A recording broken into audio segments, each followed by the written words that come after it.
आजकल के इस फास्ट जीवन में हम इस तरह भटक जाते हैं कि हम किसी एक चीज़ पर फोकस ही नहीं कर पाते।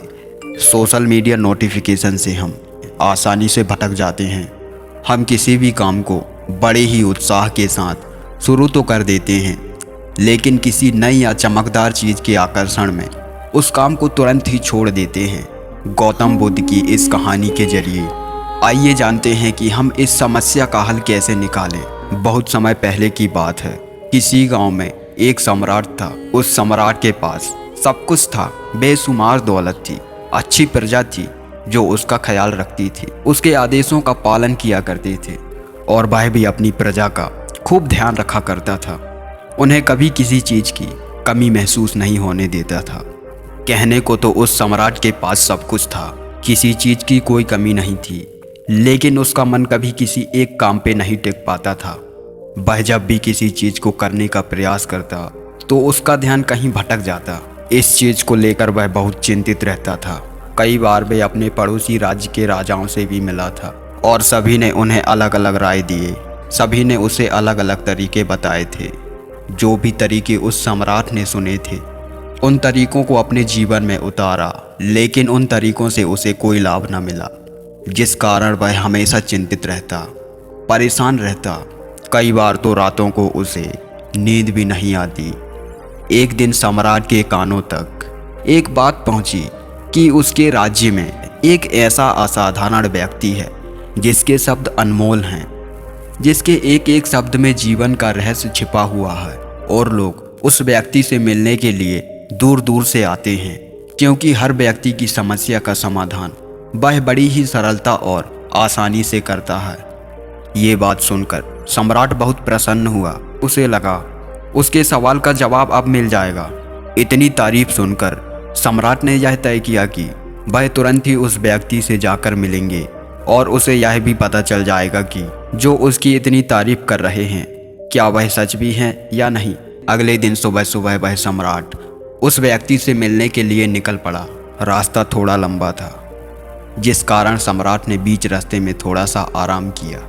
वहाँ पे उपस्थित हर कोई उस व्यक्ति के बारे में जानता था। जब सम्राट ने उनसे उस व्यक्ति के बारे में पूछा तो वे लोग उस असाधारण व्यक्ति की खूब तारीफ कर रहे थे। तभी सम्राट ने सोचा कि वे व्यक्ति बहुत बुद्धिमान है, बहुत पढ़ा लिखा होगा, अन्यथा हर कोई उसकी इतनी तारीफ नहीं करता। जरूर उस व्यक्ति में ऐसी कोई बात अवश्य है जिसके कारण हर कोई उन्हें जानता है और उसकी तारीफ कर रहा है। उस व्यक्ति की तारीफ सुनकर सम्राट के मन में उस व्यक्ति से मिलने की उत्सुकता और भी बढ़ गई।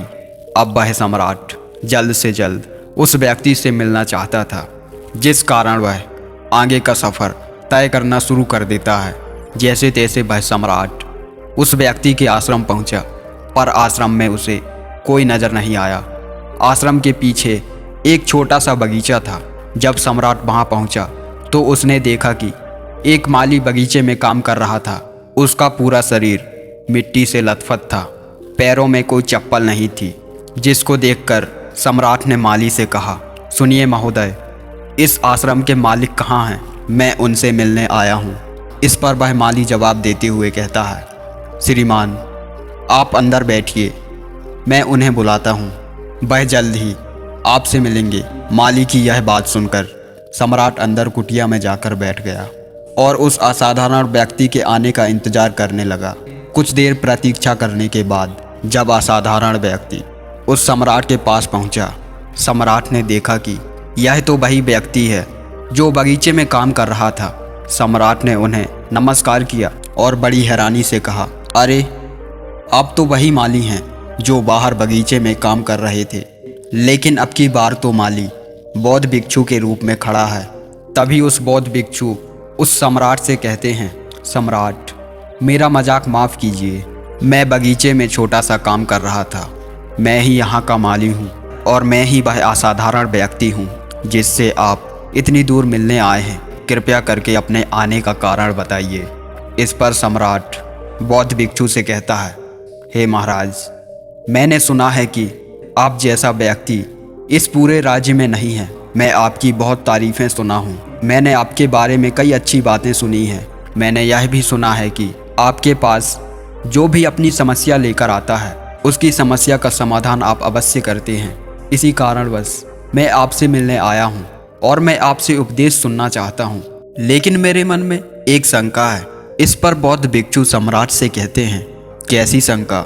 इस पर सम्राट कहता है, मैंने बड़े बड़े विद्वानों को देखा है, बड़े बड़े ज्ञानियों को देखा है। वे जब भी चलते हैं तो उनके पास तरह तरह की ज्ञान की किताबें होती हैं। उनके पास ऐसा कोई ना कोई संकेत जरूर नजर आता है जिससे यह पता चल सकता है कि वे लोग ज्ञानी हैं। पर आपके पास ना कोई ज्ञान की किताबें हैं और ना ही ऐसी कोई कला के संकेत आप पर नजर आ रहे हैं। लेकिन उनके बावजूद आप बहुत शांत नजर आ रहे हैं। क्या आप मुझे इसका रहस्य बता सकते हैं? इस पर बौद्ध भिक्षु मुस्कुराने लगे और सम्राट से कहते हैं, मेरा ज्ञान तो इस संस्कार में प्रकृति के रूप में हर जगह है।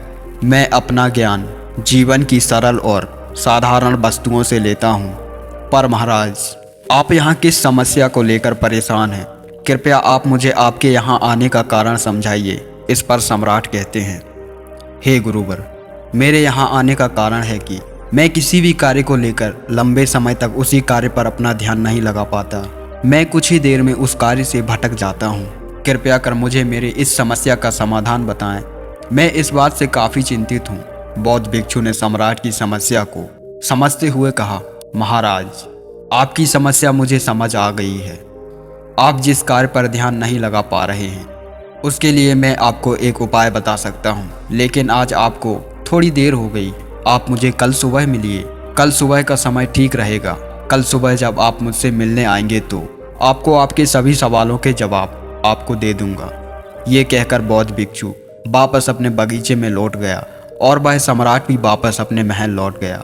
लेकिन सम्राट को रात भर नींद नहीं आई। वह बस यही सोच में लगा रहा कि आखिर बौद्ध भिक्षु मुझे क्या बताने वाले हैं। वह तो मुझे साधारण से माली नजर आ रहे हैं, लेकिन जिस तरह से उसका शांत मन था, जिस तरह से वह शांत नजर आ रहे थे, यह बहुत आश्चर्य करने वाली बात है। रात भर सम्राट उन्हीं ख्यालों में खोया रहा। अगले दिन सुबह सूरज निकलने से ठीक पहले सम्राट उस आश्रम पर वापस पहुंचा। वहां पर बौद्ध भिक्षु पहले से ही उपस्थित थे। जैसे ही सम्राट वहां पहुंचा, उन बौद्ध भिक्षुओं ने एक पानी का छोटा सा जग उस सम्राट के हाथ में थमाते हुए कहते हैं, इसे लीजिए और पौधों पर धीरे धीरे पानी डालिए। और ऐसा करते करते यह आपके सामने पूरे 15 पौधे हैं। इन सभी पर आपको इसी प्रकार पानी डालते चले जाना है। लेकिन आप इस क्रिया को कर रहे होंगे तो उस वक्त मेरी एक बात का अवश्य ध्यान रखिए कि आपको उस दौरान कुछ और नहीं करना है, ना कुछ सोचना है और ना ही आपका ध्यान कहीं भटकना चाहिए। आप जब इन पौधों को पानी दे रहे होंगे तो आपका पूरा ध्यान केवल इन पौधों पर ही होना चाहिए। यदि इस बीच आपके मन में कोई विचार आए तो वहीं पर रुक जाइए और फिर दोबारा से पहले पौधे से पानी डालना शुरू कीजिए। और जब आप मेरी बात मानकर इसी प्रकार इन 15 पौधों को पानी दे देंगे, तब आप मेरे पास आइए और आपके सभी सवालों के जवाब आपको दे दूंगा। उस सम्राट ने आज तक ऐसा कोई काम नहीं किया था और सम्राट को ये बहुत छोटा सा काम लग रहा था। सम्राट पहली बार ऐसा कोई काम करने जा रहा था। उस पानी के जग से पहले पौधे पर बड़ी ही ध्यानपूर्वक पानी दिया और फिर दूसरे पौधे की ओर आगे बढ़ा। दूसरे पौधे पर भी उसने बड़ी ध्यानपूर्वक पानी दिया। फिर उसने तीसरे पौधे पर पानी देना शुरू ही किया था कि उसके मन में तरह तरह के विचार उत्पन्न होने लगे। उसे अपने महल का बगीचा याद आने लगा, जहाँ पर तरह तरह के फूल थे, तरह तरह के पौधे लगे हुए थे। तभी अचानक उस सम्राट को उस बौद्ध भिक्षु की बात याद आ गई। यदि मन में कोई भी विचार उत्पन्न हो तो उसे फिर से पहले पौधे से पानी देना शुरू करना होगा। तुरंत ही पहले पौधे के पास वापस पहुंचा और उसने फिर से पहले पौधे को पानी दिया। दूसरे पौधे को उसने फिर से ध्यानपूर्वक पानी दिया। जैसे ही वह तीसरे पौधे पर पहुंचा, उसके मन में फिर से कई तरह के विचार उत्पन्न होने लगे। अब की बार ये सोच रहा था, पता नहीं मेरे बिना मेरे साम्राज्य में क्या हो रहा होगा। और अब की बार सम्राट को बहुत क्रोध आने लगा। उसने सोचा, आखिर मैं ये छोटा सा कार्य क्यों नहीं कर पा रहा हूँ। वे तुरंत ही फिर से पहले पौधे के पास पहुंचा। उसने अब की बार बड़े ध्यानपूर्वक पहले पौधे को पानी दिया, दूसरे पौधे को भी बड़े ध्यानपूर्वक पानी दिया। ऐसे करते करते अब की बार सम्राट करीबन 5 पौधों को बड़ी ही ध्यानपूर्वक पानी दे चुका था।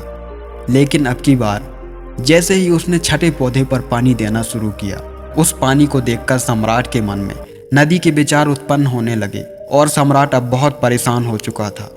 जितनी बार वो पौधों को पानी देने का प्रयास करता, हर बार वह असफल हो जाता। उसका मन उतना ही ज्यादा व्याकुल होता जाता और वह खुद पर क्रोधित हो जाता। सम्राट यह बात अच्छी तरह से जानता था कि वह भिक्षु उसकी परीक्षा ले रहे हैं। वह बहुत बुद्धिमान था, इस कारण उसने उस बौद्ध भिक्षु के सभी नियमों का पालन करना जरूरी समझा। सम्राट जितनी भी बार कोशिश करता, हर बार वह असफल हो जाता। उसका मन उतना ही ज्यादा व्याकुल होता जाता, हमेशा खुद को किसी न किसी विचार में उलझा हुआ पाता। ऐसे ही करते करते सुबह से शाम हो चुका था, लेकिन अब तक वह सम्राट पूरे 15 पौधों में पानी नहीं दे पाया था। जब बौद्ध भिक्षु लौटकर शाम को वापस आश्रम लौटे तो उन्होंने देखा कि वह सम्राट थका हारा बैठा हुआ है और तरह तरह की बातों में उलझा हुआ है। तभी बौद्ध भिक्षु सम्राट के पास पहुंचे और कहने लगे कि सम्राट, मैं तुम्हारी ईमानदारी से बहुत खुश हूँ। तुमने अपने कार्य को पूरे मन और लगन के साथ करने का पूरा प्रयास किया, इसलिए जो बात मैं तुम्हें बताने जा रहा हूँ उसे बड़े ही ध्यानपूर्वक सुनना और समझने का प्रयास करना। जब हमारा मन विचारों से खाली हो जाता है तब उसमें मन का असली स्वरूप नजर आता है। तब साधारण से साधारण काम भी हमें ज्ञान और शांति देता है। इस पर सम्राट उन बौद्ध भिक्षुओं से कहता है, हे महाराज, पर यह कैसे संभव है? मैं तो जब कोई कार्य करता हूँ तो मन में कई तरह के विचार उत्पन्न होते हैं और मैं उन विचारों में फंस कर रह जाता हूँ और वहां से बाहर निकलने का रास्ता मुझे नजर नहीं आता। तभी बौद्ध भिक्षु मुस्कुराने लगे और सम्राट से कहते हैं, हे सम्राट, तुम पौधों में पानी नहीं डाल रहे थे, तुम तो जल्दी जल्दी इस कार्य को बस खत्म करना चाहते थे। तुम्हारे मन में तो ये विचार उत्पन्न हो रहा था कि तुम जल्दी से जल्दी इन 15 पौधों में पानी दे दो और उसके बाद तुम मुझसे मिल सको, मुझसे अपने प्रश्न का उत्तर जान सको। किसी कारणवश यह कार्य तुम्हें बोझ सा प्रतीत हो रहा था, मानो मैंने तुम्हारे कंधों पर बड़ा सा बोझ रख दिया हो, और यही कारण है कि तुम अपने आप को इस पल में रोक नहीं पाए। जब हमारे सामने पड़ा हुआ कार्य बोझ लगता है तो हम उसे बस जैसे तैसे खत्म करना चाहते हैं और उस काम को करते समय हम अपना पूरा ध्यान उस कार्य पर नहीं दे पाते। किंतु अगर तुम इस पल के महत्व को समझ पाते, इसके महत्व को महत्व दे पाते और केवल पौधों और पानी पर ध्यान देते तो तुम्हें कोई भी विचार परेशान नहीं कर पाते। इस पर सम्राट कहता है, हे महाराज, मुझे आपकी यह बात समझ में आ रही है कि मैं जल्दी से जल्दी इस कार्य को खत्म करके आपसे मिलना चाहता था, जिस कारण मेरा मन इस कार्य में पूरी तरह से नहीं लग सका। लेकिन यह एक पल है जो हम जी रहे हैं, उस पल में रहना बहुत कठिन है। क्या मुझे इसके लिए कोई तपस्या या तप करना पड़ेगा? इस पर बौद्ध भिक्षु एक बार फिर मुस्कुराने लगे और सम्राट से कहते हैं, जिस शांत मन की तलाश तुम कर रहे हो वह शांत मन तो पहले से ही मौजूद है, वह तो पहले से ही तुम्हारे भीतर है। इसके लिए तुम्हें कहीं जाने की कोई आवश्यकता नहीं है और ना ही तुम्हें कहीं शांत जगह जाने की आवश्यकता है। इसके लिए कुछ जरूरी है, वह है आपकी सांसों पर ध्यान देना। इसलिए अपनी सांसों पर ध्यान देना सीखो। हम किस तरह से सांस ले रहे हैं और किस तरह से छोड़ रहे हैं, इस बात को देखने और समझने का प्रयास करो। तब तुम्हें यह समझ में आ जाएगा कि तुम्हारा शांत मन तो तुम्हारे सांसों के साथ ही बना हुआ है। उसके बाद तुम चाहो तो कोई भी कार्य करते वक्त भी अपनी सांसों पर ध्यान दे सकते हैं। जब तुम कहीं चल रहे हो, कहीं दौड़ रहे हो, हाँ, कुछ ऐसा कार्य कर रहे हो तो तुम्हें अपनी सांसों पर ध्यान देना चाहिए, या ऐसी कोई क्रिया जो तुम्हें वर्तमान में जोड़े रखे। इसका एक और तरीका है, 2 या 4 मिनट अपने आसपास की प्रकृति पर गौर करो। देखो कि क्या चल रहा है तुम्हारे आसपास। इससे तुम वर्तमान में आ जाओगे। फिर तुम अपने कार्य को जल्दी से जल्दी बस यूं ही खत्म नहीं करके उसे पूरे मन से करने का प्रयास करो, जिससे तुम्हारा मन एकाग्र होगा। तुम चाहे कोई कार्य क्यों ना करो, फिर चाहे वह छोटा हो या बड़ा, तुम्हारा मन उसमें पूरी तरह से विलीन हो जाएगा और वह कार्य ही तुम्हें शांति और ज्ञान भी प्रदान करेगा। ऐसे समय में हमारे मन में किसी प्रकार के कोई विचार उत्पन्न नहीं हो पाते, और जब हम ऐसा करते हैं तो कर्ता और कर्म एक हो जाते हैं और हमारे भीतर की जो शांति है वह प्रकट होने लगती है। हम उसमें मग्न हो जाते हैं। इसे तुम चाहो तो आनंद कह सकते हो या फिर वर्तमान में जीना कह सकते हो, और यह अवस्था सरलता से प्राप्त भी कर सकते हो।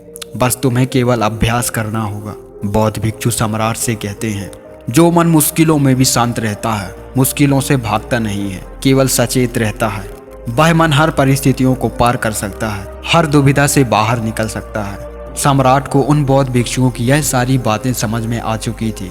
उसने उन बौद्ध भिक्षुओं को प्रणाम किया और वहां से वापिस अपने महल लौट आया। उसने अपनी सांसों पर ध्यान देना शुरू किया और धीरे धीरे इन निरंतर अभ्यास के कारण वह अपने हर कार्य को ध्यान और मन लगाकर किया करता था, जिससे उसे असीम शांति मिलती थी और वह छोटे छोटे कार्यों से भी बड़ा से बड़ा ज्ञान प्राप्त कर लेता था।